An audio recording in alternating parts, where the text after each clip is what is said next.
எங்க ஒரு business man அவசர அவசரமா ஆபீஸ் போயிட்டு இருக்கும்போது அப்ப எதிர்ச்சியா அங்க இருக்க ஒரு சாக்கடையை பாக்குறாரு. பார்த்தா அந்த சாக்கடைக்குள்ள ஒரு பொண்ணு நின்று இருக்கா, அதுவும் கல்யாண கோலத்துல நின்று இருக்கா. இவ்வளவு பார்த்துட்டு ஏமா என்ன தெரியாம உள்ள விழுந்துட்டியா, நான் வேணா மேலே ஏத்தி விட்டா அப்படிமா கேட்டா, ஆனா அவ என்ன சொல்றானா, அதெல்லாம் ஒண்ணு தேவையில்லைங்க, இங்கிருந்து போங்க அப்படிமா சொல்றா.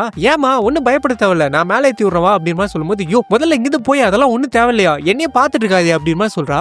என்ன இப்படி சொல்றா அப்படின்னு சொல்லிட்டு திரும்பி பார்த்தா அங்க ஒருத்த போலீஸோட இந்த பொண்ணை ஊர் முழுக்க தேடிட்டு இருக்கான். அப்படி தேடிட்டு இருந்தவன் நேரா இவர்கிட்ட வரான். அப்படி வந்த போலீஸ் வந்துட்டு இந்த பொண்ணோட போட்டோ காட்டி, எங்க இந்த பொண்ணு எங்கேயாவது பாத்தீங்களா அப்படின்னு கேட்டா, இவர் வந்துட்டு என்ன கேட்கிறாருன்னா, ஏங்க அந்த பொண்ணு கல்யாணத்துல இருந்து பாதியிலே ஓட்டாளா அப்படின்னு கேட்கிறாரு. இதை கேட்டவங்க, ஆமா அது உங்களுக்கு எப்படி தெரியும் அப்படின்னு கேட்க, அதுவா அதோ இவன் பாக்குறது கல்யாண மாப்பிள்ள மாதிரி இருக்கான் அதான் கேட்ட அப்படின்னு கேட்கும்போது, எங்க அதெல்லாம் விடுங்க, இவளை பாத்தீங்களா இல்லையா அப்படின்னு கேட்க, இல்ல சார் இவங்களை நான் பாக்கல அப்படின்னு இவங்க சொல்லிடுற. இதை கேட்டு அவங்க அங்கிருந்து போயிடறாங்க. சோ அதுக்கப்புறம் இவன் அந்த பொண்ணை வந்துட்டு டிரைனேஜ்ல இருந்து மேலே ஏத்திட்டு என்ன பண்றான்னா, நேரா இவனோட வீட்டுக்கு கூட்டு போயிடறான். அப்படி கூட்டு போயிட்டு இந்த பொண்ணுக்கு தண்ணி எல்லாம் கொடுத்து என்ன கேட்கிறானா, ஏமா அவனுக்கு இந்த கல்யாணத்தில் விருப்பம் இல்லையா, அவனை பிடிக்கலையா அப்படின்னு கேட்டா, இல்லைங்க அப்படின்னு சொல்றா. சரி அப்புறம் உன்னை என்ன அவன் அபியூஸ் பண்ணானா அப்படின்னு கேட்டா, அதுக்கு இல்லன்னு தான் சொல்றா. சரிமா அப்புறம் என்ன உன் வீட்டுல இந்த கல்யாணத்துக்கு உன்னை ஃபோர்ஸ் பண்ணி கல்யாணம் பண்ணி வைக்கிறாங்களா அப்படின்னு கேட்டா, அதுக்கு இல்லன்றா. அப்புறம் எதுக்கிட்ட அவனை விட்டு ஓடி வந்த அப்படின்னு கேட்டா, அவ உடனே என்ன பண்றானா, கையில இருக்க வெட்டிங் ரிங்க காட்டி, இதோ இதுக்கு தான் ஓடி வந்தேன், இதோட வேல்யூ மட்டுமே $1 பில்லியன் வரும், அதான் அடிச்சுட்டு ஓடி வந்தேன் அப்படிமா சொல்றா.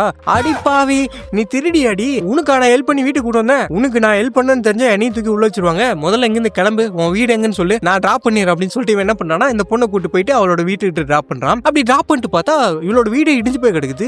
என்னமா அவன் வீடு இப்படி கிடக்குது, சரி நமக்கு எதுக்கு இதெல்லாம் அப்படின்னு சொல்லிட்டு அவங்க இருந்து போகும்போது அவன் வந்துட்டு, பார்ட்னர் எங்க போறீங்க பார்ட்னர் அப்படின்னு மாதிரி கூப்பிடுறா.